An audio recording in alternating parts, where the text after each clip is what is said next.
بسم اللہ الرحمن الرحیم۔ السلام علیکم۔ قدرتی آفات۔ زمین اور زمین کے باسی روز اول سے قدرتی آفات مثلاً زلزلوں، سیلابوں، طوفانوں، آندھیوں، آسمانی بجلیوں، تودے گرنے، جنگلوں میں آگ لگنے، خشک سالی اور قحطوں کی زد میں ہیں۔ بعض اوقات یہ قدرتی آفات ایسی ہولناک صورت میں آتی ہیں کہ چشم زدن میں لاکھوں ہزاروں افراد لقمہ اجل بن جاتے ہیں۔ صدیوں اور دہائیوں کی محنت سے حاصل ہونے والی ترقی ایک لمحے میں تباہ ہو کر بکھر جاتی ہے۔ اپنی ہلاکت، تباہی اور خوفناکی کے اعتبار سے زلزلہ ان تمام قدرتی آفات میں سر فہرست ہے۔ زمین کی چند سیکنڈز کی خوفناک تھر تھراہٹ بلند و بالا عمارتوں، مکانوں، پلازوں، اداروں، پلوں اور سڑکوں کی آن واحد میں ملیہ میٹ کر ڈالتی ہے، اور زندہ بچنے والے انسان حسرت اور حیرت سے گمسم اپنی محنت اور ترقی کے ملبے پر آ کھڑے ہوتے ہیں۔ سچ ہے کہ ترقی صدیوں کا ثمر ہے، جبکہ تباہی اور موت ایک لمحے کی غفلت اور جھٹکا۔ زلزلوں کی تاریخ اٹھا کر دیکھیں تو رونگٹے کھڑے کر دینے والے اعداد و شمار نظر آئیں گے، مگر کیا کیا جائے کہ انسان ان تمام آفتوں کے سامنے ایک کمزور تنکے سے زیادہ حیثیت نہیں رکھتا، باوجود اپنی عقل، تکبر، گھمنڈ اور علم و فضل کی وہ قدرت کے قہر کے سامنے بکھر کر رہ جاتا ہے۔ سیلاب اور طوفان بھی عظیم سانحے برپا کر دیتے ہیں۔ چند سال پہلے آنے والا بحری طوفان سونامی 5 لاکھ سے زیادہ افراد کے لیے موت کا پیغام لے کر آیا۔ ساحلی علاقوں اور وہاں کے رہائش گاہوں کی تباہی کا شمار اس سے الگ ہے۔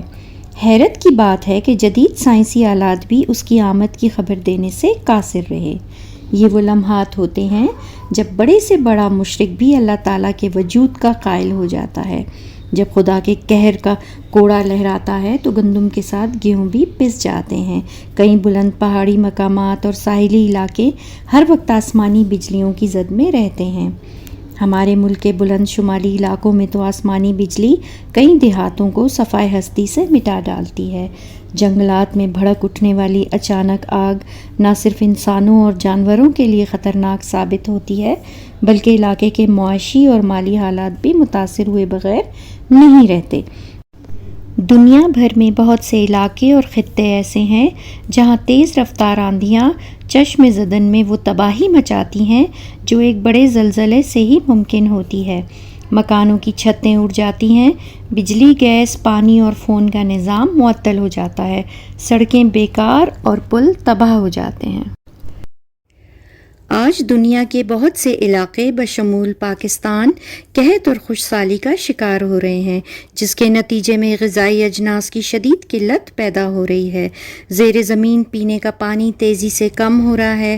پانی کے ذخائر میں تیزی سے آتی ہوئی کمی اس قحط کی وجہ ہے۔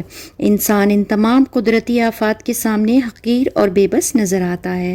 وہ نہیں جانتا کہ اس تمام تباہی کو سمیٹنے اور از سر نو سب کچھ حاصل کرنے کے بعد وہ کب اور کس لمحے ویسی ہی دوسری تباہی کا نشانہ بن جائے۔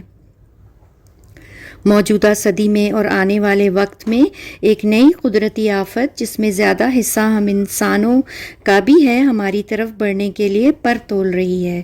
یہ نئی آفت زمینی درجہ حرارت میں اضافے یعنی گلوبل وارمنگ کی صورت میں تیار کھڑی ہے۔ آلودگی میں بے پناہ اضافے، جنگوں میں استعمال ہونے والے کیمیائی ہتھیاروں، جنگلات میں کمی، آبادی میں اضافے، صنعتی ترقی اور پیٹرول کے استعمال میں اندھا دھند اضافے نے اس نئی آفت کو جنم دیا ہے۔ دنیا کے وہ خطے جہاں صدیوں سے برف کے انبار پتھریلی چٹانوں کی شکل میں براجمان تھے، اب تیزی سے پگھل رہے ہیں۔ زمین کے درجہ حرارت میں جس تیزی سے اضافہ ہو رہا ہے، اس کا فوری علاج، حل اور تدارک انسان کی عقل سے بالاتر ہے۔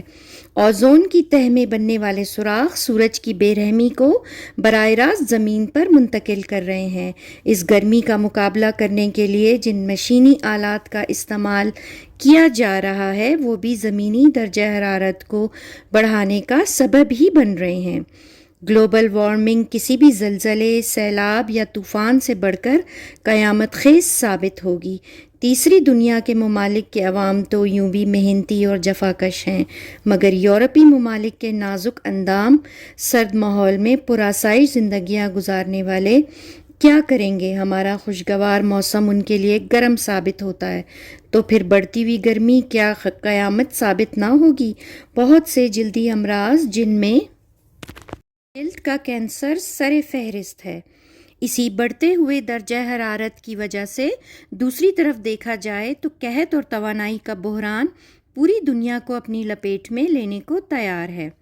جیسا کہ میں نے پہلے کہا کہ قدرتی آفات کے سامنے انسان بالکل بے بس ہے۔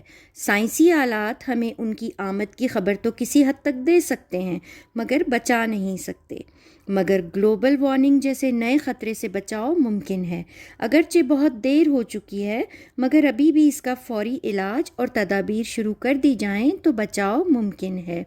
آلودگی کے خاتمے کے لیے یا اسے کم کرنے کے اقدامات، جنگل میں اضافہ، فیکٹریوں اور ملوں میں فلٹرز کا استعمال، توانائی کے استعمال کی منصوبہ بندی اور بچت ایسے چند فوری اقدامات ہیں جنہیں دنیا بھر میں اجاگر کرنے اور عوام میں ان کا شعور بیدار کرنے کی ضرورت ہے۔ گلوبل وارمنگ نے دنیا کے ہر باسی کو پریشان کر ڈالا ہے۔ موسم تیزی سے بدل رہے ہیں، توانائی کے مسائل بھی تیزی سے کم ہو رہے ہیں۔ ایسے میں ضرورت ہے کہ ہم اس آفت کا مقابلہ ہمت اور جوانمردی سے کرنے کے لیے تیار ہوں۔ بہت شکریہ۔